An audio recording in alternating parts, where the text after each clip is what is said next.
वो तौहीद को और शिर्क के इम्तियाज और फर्क को ना समझ सके। ये जाकिर नाइक साहब टाई पहन के गधे साहब आप समझ रहे हैं। तो चूमना और होता है और पूजना, और खुदा की कसम कोई सुन्नी किसी मजार को पूजता नहीं।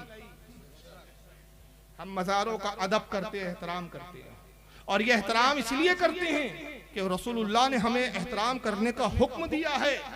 सुनाने अबू दाऊद की हदीस है, हज़रत इब्ने हज़म अब्दुल्लाह इब्ने हज़म कहते हैं मैं एक कब्र से टेक लगा के बैठा था, हुजूर ने देखा जलाल में फरमाया इब्ने हज़म हट, न तू साहिब कब्र को तकलीफ दे, न साहिब कब्र तुझे तकलीफ दे।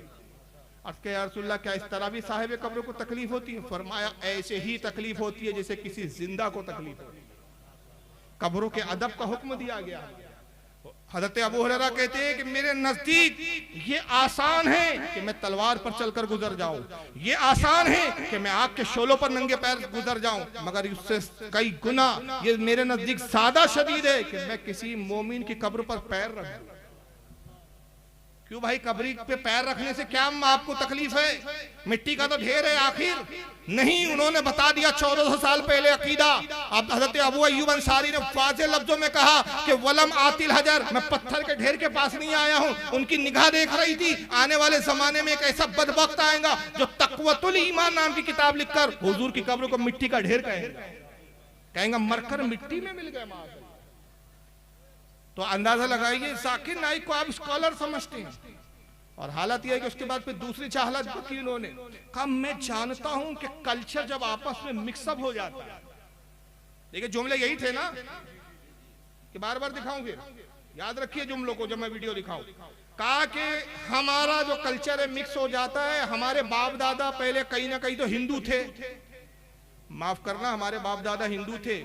हो सकता है कि मेरे बाप दादा गरीब नवाज के हाथ पर इस्लाम कबूल करे हो, दाता बख्श लाहौरी के हाथ पर इस्लाम कबूल करे हो। अरे हमारा इस्लाम तो इतना पुख्ता, इतना मुस्तहकम और इतना अजीज है कि दुनिया में जितने इलाकों में मुबल्लिगीन गए, सहाबा गए तबलीग के लिए, ताबईन गए तबलीग के लिए, तबे ताबईन गए तबलीग के लिए, औलिया गए तबलीग के लिए, जिन जिन इलाकों में जो जाने वाले मुबल्लिगीन तबलीग के लिए गए अपनी मर्जी से गए। लेकिन हमारा ईमान वो है कि जो रसूल को पसंद था कि कोई आने वाला जब ईमान देने आया तो वो खुद अपनी मर्जी से नहीं आया, आका ने भेजा। जाओ मोइनुद्दीन, हिंदुस्तान के लोगों का ईमान मुझे बहुत पसंद है, जाओ इस्लाम फैलाओ, जाओ इस्लाम की तबलीग करो। तो हमारा इस्लाम वो है कि जिसको इस्लाम के साथ भेजा गया, जिसने इस्लाम में हमें दाखिल किया, हमारे इस्लाम पर, हमारी सुन्नियत पर, हमारे एतकाद पर कोई रसूलुल्लाह की मोहर लगी हुई है। तो हमारे बाप दादा हिंदू थे मगर ऐसे मुसलमान हुए कि आज हम में कोई फारूक नाइक नजर नहीं आता, फारूक रज़वी नजर आएगा, फारूक कादरी नजर आएगा, फारूक चिश्ती नजर आएगा। ये तेरी बदनसीबी है, तेरा बाप भी काफिर था, आज भी तो अपनी उस कुफ्र की निस्बत नाइक को लेकर घूम रहा। नाइक याद रखिए, मुसलमानों के नाम नाइक नहीं होते।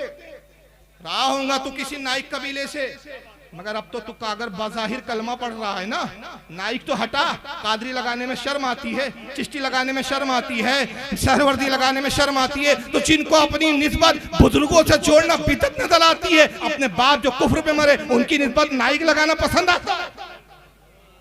और मुसलमानों की आंखें नहीं खुल रही है, किसके पीछे जा रहे हैं? किन निस्बत वालों के पीछे जा रहे हैं? कादरी निस्बत को छोड़ के जा रहे हैं, चिश्ती निस्बत को छोड़ के जा रहे हैं, सोहरवर्दी निस्बत को छोड़ के जा रहे हैं, अशरफी निस्बत को छोड़ के जा रहे हैं, रज़वी निस्बत को छोड़ के जा रहे हैं। खुदा की कसम वो ये निस्बतें हैं। कोई मुझे कहे फारूक तू बरेली है, मैं खुश हो जाता हूँ। कोई कहता है तू चिश्ती है, मैं खुश हो जाता हूँ। कोई कहता है तू कादरी है, मैं खुश हो जाता हूँ। कोई कहता है तू अजमेरी है, मैं खुश हो जाता हूँ। इसलिए कि मैं जानता हूँ तुम जिन जिन से मेरी निस्बत जोड़ रहे हो सब जन्नती है। तुम्हारी बदनसीबी है कि मैं वहाबी कहता हूं, तुम्हें शर्म आती है और तुम चीख पड़ते हो कि हमें वहाबी क्यों कहते हो। तुम्हें खुद एहसास है इस बात का कि तुम्हारा बाप मोहम्मद इब्न अब्दुल वहाब नजदीक कहां है और तुम्हें कहां जाने वाले हो, क्योंकि कुरान ने